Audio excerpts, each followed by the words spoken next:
Temo delivery. Maganda ba to?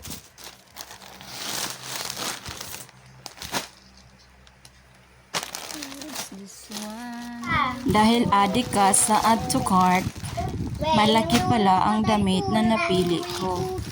Mali ang na-order ko. Ang laki. Maganda sana siya kaso ang pangit. Mukha ka ng balyena, mata pa na nga, nagmukha ka tuloy pangit. Sayang, gagawin ko na lang siyang pantulog kasi ang laki ng nabili ko, XL.